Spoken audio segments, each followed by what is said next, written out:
राधे राधे सभी को। कैसे हैं सभी? आई होप सभी अपने अपने घर पे सुरक्षित होंगे, खुश होंगे, कुशल मंगल होंगे। ठाकुर जी की कृपा सभी पे बनी होगी। आज हमारा विषय है कि हम इस संसार में क्यों आए हैं। आखिर क्या उद्देश्य है हमारा इस संसार में आने का। देखिए, इस संसार में हम 84 लाख योनियां भुगत के आए हैं। 84 लाख योनियां भुगतने के बाद हमें ये मनुष्य का जीवन मिला है। ये मनुष्य का जीवन हमें ऐसे ही नहीं मिलता, हमारे कर्मों के अनुसार मिलता है। हमें ये मौका मिला है कि हम इस जीवन को कैसे सुधारें। पिछले जन्मों को, पिछले जन्म के कर्मों को और इस जन्म के कर्मों को हम कैसे उनका समाधान कर सकते हैं। इसीलिए हमें ये जीवन मिला है। लेकिन हम इस जीवन का सदुपयोग नहीं करते, इसको वेस्ट कर रहे हैं। व्यर्थ की बातों में, व्यर्थ की चुगलियों में, व्यर्थ की बुराइयों में। हमें ये नहीं पता कि हमारा पल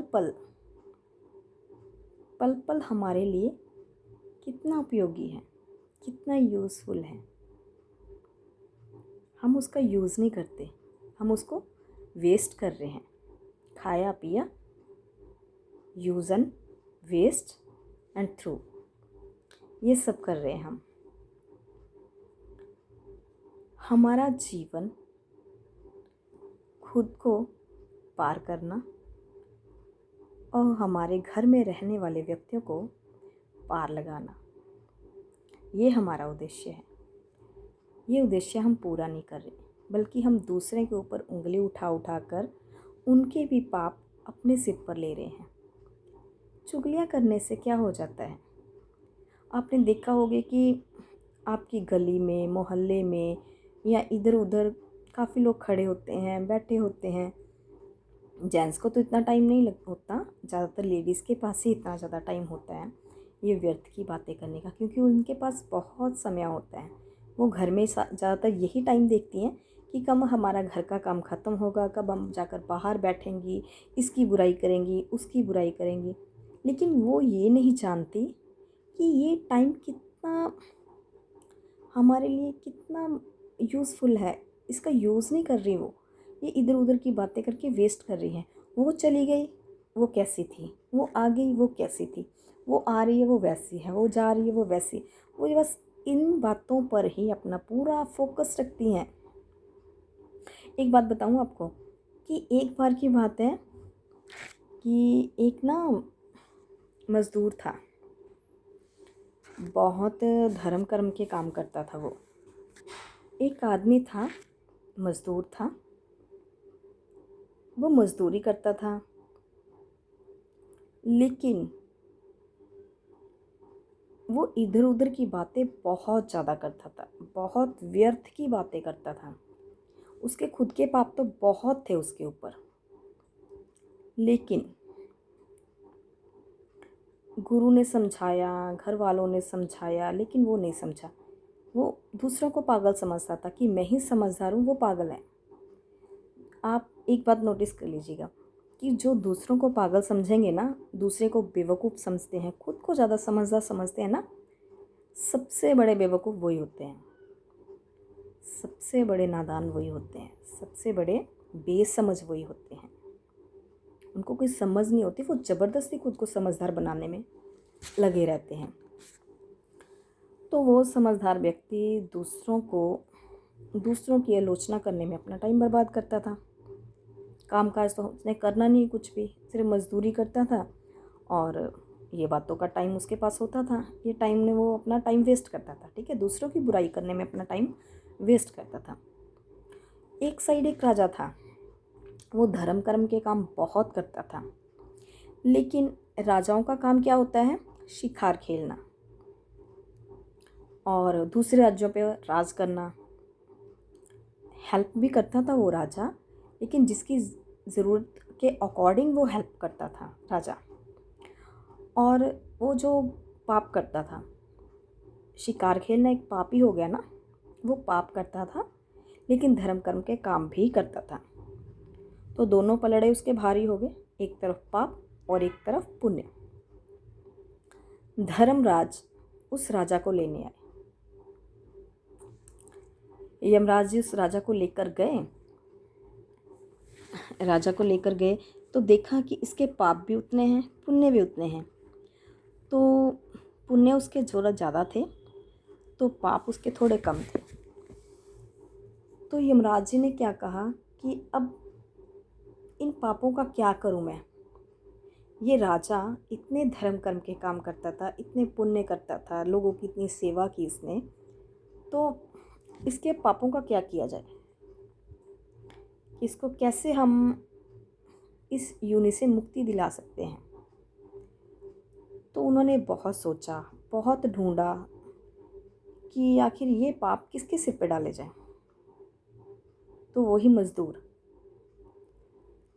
यमराज जी की नज़र उस मज़दूर पर पड़ी जो चुगलियाँ करता था, लोगों की बुराइयाँ करता था। तो यमराज जी ने उसके पाप भी उस मज़दूर के सिर पे डाल दिए। तो 2 गुना पाप उसके और ज़्यादा बढ़ गए मज़दूर के। जब उस मृत्यु हुई ना उस मज़दूर की, तो यमराज जी के सैनिक उसको घसीटते हुए लेके गए। तो उसकी योनि क्या थी, इतने ज़्यादा पाप बढ़ गए।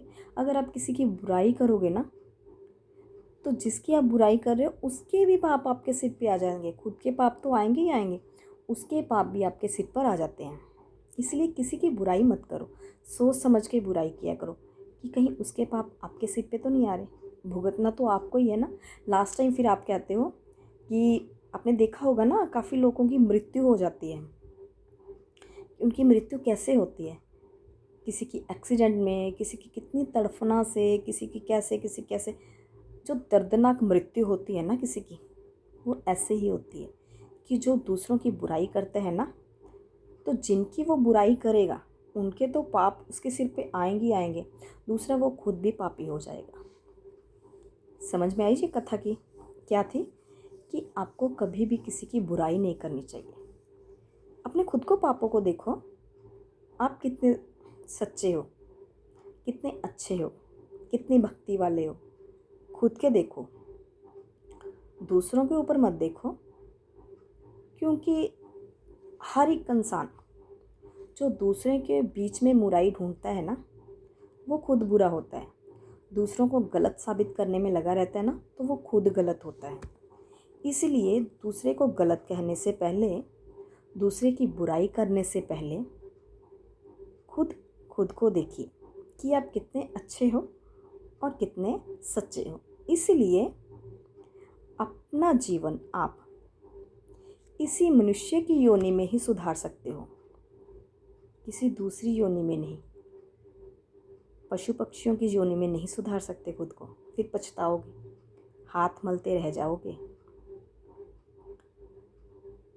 फिर पछताएगा जब चिड़िया चुग गई खेत।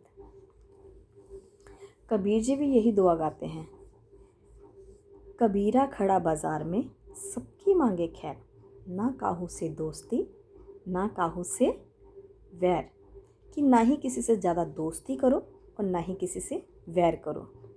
दोस्त इतने भी ना बनाओ कि उनके बीच बीच में घुसते जाओ, वो हर आपके घर की बात में इन्वॉल्व हो, चाहे उनके हर घर की बात में इन्वॉल्व हो। ऐसे दोस्त भी नहीं बनाने चाहिए। और ऐसे दुश्मन भी मत बनाओ जो आपके घर को बर्बाद कर दे। ये सबको मालूम है कि आजकल घर में कितने ज़्यादा मेंबर हैं, तो आपकी सुरक्षा आपके खुद के हाथ में है। इसीलिए हमारा जीवन का उद्देश्य यही है कि हमने अपने जीवन को कैसे सार्थक बनाना है। और अब जब इस जीवन में हम आ ही जाते हैं, तो खुद में तो हमें इतने समझ नहीं होती कि हम इस जीवन को सार्थक कैसे बनाएं। इसीलिए इस जीवन को सुधारने के लिए आपको अवश्य गुरु की ज़रूरत होती है। गुरु कोई भी हो सकता है, गृहस्थ भी हो सकता है, ब्रह्मचर्य भी हो सकता है, आपकी आयु से छोटा भी हो सकता है, आपकी आयु से बड़ा बड़ा भी हो सकता है। देखिए, गुरु वो नहीं होता यो जो आयु से बड़ा हो, गुरु वही होता है जो आपके ज्ञान से बड़ा हो। कभी कभार छोटे भी आपसे आयु से आपसे बेशक छोटे हों, लेकिन ज्ञान से बहुत बड़े होते हैं, तो वो भी गुरु बन सकते हैं। ये नहीं है कि गुरुजी समाधि में बैठे हैं या जिन्होंने चोला पहन रखा है या जिन्होंने माला पड़ी हुई है वो ही गुरु कहलाएंगे। नहीं, ये बात गलत है। गुरु वो नहीं होते। गुरु हमेशा उच्च कोटि के होते हैं, जो आपको जिन्हें देखकर तसल्ली मिले, खुशी मिले, आपको सीखने के लिए कुछ मिले जिनसे, वो गुरु होते हैं। ना कि आप जिससे दिल चाहे उसे गुरु बना लिया, ठीक है, ऐसे गुरु नहीं होते।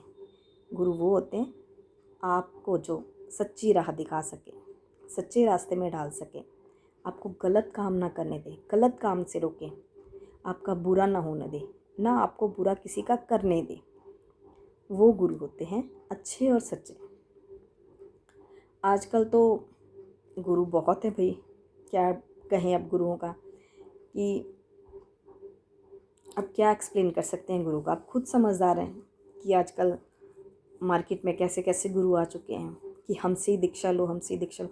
गुरु कभी ये नहीं बोलता कि हमसे दीक्षा लो, बल्कि आप गुरु को जाकर बोलते हो कि हमें दीक्षा दो। आपको देखकर हमें खुशी मिलती है, आपको देखकर हमें जीने की तसल्ली मिलती है, आपको देखकर हमें जीना आता है, आपको देखकर हमें ये पता चलता है कि ये संसारिक जीवन हमें कैसे जीना है। वो होता है असली गुरु, जो आपको सच्ची राह, सच्चे रास्ते और दूसरों की बुराई ना करने दे, ना खुद करे, ना आपको किसी का बुरा करने दे और ना ही आपका बुरा होने दे। आजकल आपने देखा होगा कि देवरानी जेठानी सब आपस में ऐसे लड़ती हैं, पता नहीं क्या भाई। ऐसे लड़ने से क्या हो जाएगा? ना तो देवरानी कुछ यहाँ से लेके जाएगी, ना जेठानी यहाँ से कुछ लेके जाएगी। जब आप मरे हुए इंसान को देखा है ना आपने, मरा हुआ इंसान कितने कपड़े अपने साथ लेके जाता है या कितनी दौलत अपने साथ ले जाता है। जब मरे हुए इंसान की अर्थी निकाली जाती है, उसके ऊपर से पैसे, आपने देखा होगा ना, पैसे फेंकते हैं। वो पैसे फेंकने का मतलब क्या होता है? यही मतलब होता है कि उठा ले भाई, तब तो तू पैसे पैसे कर रहा था, अब ये भी उठा ले, ले जा अपने साथ। कितने पैसे लेके जा सकता है? नहीं लेके जा सकता, कोई भी पैसा नहीं लेके जा सकता। क्यों? खाली हाथ आया था, खाली हाथ जाएगा। इसीलिए आप भी समझदार बनिए और अपने जीवन को सार्थक बनाइए। ये पैसों के लिए सारा दिन, ये बातें गलत हैं। सारा दिन लड़ते रहो, झगड़ते रहो ज़मीनों के लिए, पैसों के लिए। जो आपके भाग्य में होगा ना, वो आपको मिल जाएगा। जो आपके भाग्य में नहीं होगा, वो आपको नहीं मिलेगा। अगर आप किसी चीज़ को ज़बरदस्ती हासिल करना चाहोगे ना, वो आपके पास ज़्यादा देर नहीं टिकेगी। जैसे आप माँ बाप के पास ज़िद करते हो ना कभी कभार कि हमें तो ये चीज़ लेनी है, चाहे वो चीज़ 10 रुपये की हो, हमने तो भाई ये चीज़ लेनी है। माँ बाप आखिर क्या करते हैं? आपको वो चीज़ दिला देते हैं, जबकि उन्होंने कुछ और सोचा होता है कि मेरे बेटे को ये लेकर दूंगा मैं या ये लेके दूंगी। लेकिन नहीं, आपने तो अपनी ज़िद पुगानी है। ज़िद माँ बाप आपके पुगा देते हैं, बाद में क्या होता है? खुद का लॉस होता है ना। देना आपने उन्होंने आपको देना कुछ और होता है, ले आप खुद और जाते हो, कुछ और जाते हो। तो नुकसान किसका हुआ? खुद का हुआ। अब भगवान ने हमें 100 रुपया देकर भेजा, भगवान ने हमें 100 रुपया देकर भेजा। ये संसार क्या है? संसार एक मेला है, जो हम मेला देखने आए हैं। जब ये मेला ख़त्म हो जाएगा, हम अपने अपनी दुनिया में चले जाएंगे। भगवान क्या है? मदारी है। हम उसके क्या हैं? खिलौने हैं। वो हमें नाच नचा रहा है, हम नाच रहे हैं। जैसे उसने हमने 100 रुपया दे के भेजा, हमने खर्च कर दिए 100 रुपये। कहीं यहाँ, कहीं वहाँ, कहीं यहाँ, कहीं वहाँ, वेस्ट की चीज़ों में। वो कोई चीज़ें हमारे काम आई? नहीं आई। 100 रुपया कहाँ गया? ख़त्म हो गया। जब हम भगवान के पास ऊपर जाएंगे, भाई हमारा 100 रुपया कहाँ है? हमें तो पता ही नहीं। उसका हिसाब किताब दो, पता ही नहीं हिसाब किताब क्या है। जब आपके पास हिसाब किताब नहीं होगा तो आप उसको लुटाएंगे क्या? वापस क्या करेंगे किसी को? कुछ भी वापस नहीं होगा। अगर आप वही 100 रुपया अपने अकाउंट में जमा करोगे तो वो क्या होगा? इंटरेस्ट लगेगा। इंटरेस्ट लगेगा ना, तो इंटरेस्ट आपको बाद में क्या होगा? काम आएगा। बैंक में भी आप यही करते हो ना, जो भी आपका पैसा होता है बैंक में जमा कर देते हो, इंटरेस्ट लगता है। इंटरेस्ट से क्या हो जाता है? वो पैसा दोगुना हो जाता है, आपके काम ही आता है ना। इंटरेस्ट क्या है? ये पैसा क्या है? भक्ति। पैसा क्या है? हमारी आयु, जो भगवान ने हमें 100 आयु दिए, हमारी उम्र 100 वर्ष की दी है, जो हम एक एक रुपया करके, मतलब एक एक पल, एक एक मिनट अपना ख़त्म कर रहे हैं। अगर ये 100 रुपया, ये आयु हम जमा पूंजी मीन्स भजन कीर्तन में लगाएंगे, अभी से लगाएंगे, तो हमारा बुढ़ापे तक इंटरेस्ट जमा हो जाएगा। किसी को क्या पता कि आप बूढ़े होगे या नहीं? अब मुझे ही लगा लो, कोई गारंटी ले सकता है कि अभी मैं आपको कथा सुना रही हूँ, नेक्स्ट टाइम या दूसरे दिन आपको मैं कथा सुना पाऊँगी? नहीं। किसी भी टाइम का कुछ भी नहीं पता, ये सांसें कब बंद हो जाए। इसीलिए जो आपका टाइम है उसे वेस्ट किए बिना अपने अकाउंट में जमा कीजिए अपना पैसा, और अपनी भक्ति माने इंटरेस्ट इकट्ठा कीजिए, जो ऊपर भगवान को आपने देना है। तो ही आपके ये जन्म मरण के मृत्यु के सारी योनियाँ ख़त्म होगी, सिलसिला ख़त्म होगा। अगर आप ये ख़त्म करना चाहते हो तो अभी अपने जीवन को सुधारना शुरू कीजिए। अपनी ये जीवन पूंजी भक्ति में लगाइए, भगवान में लगाइए, इधर उधर की बातों में मत लगाइए।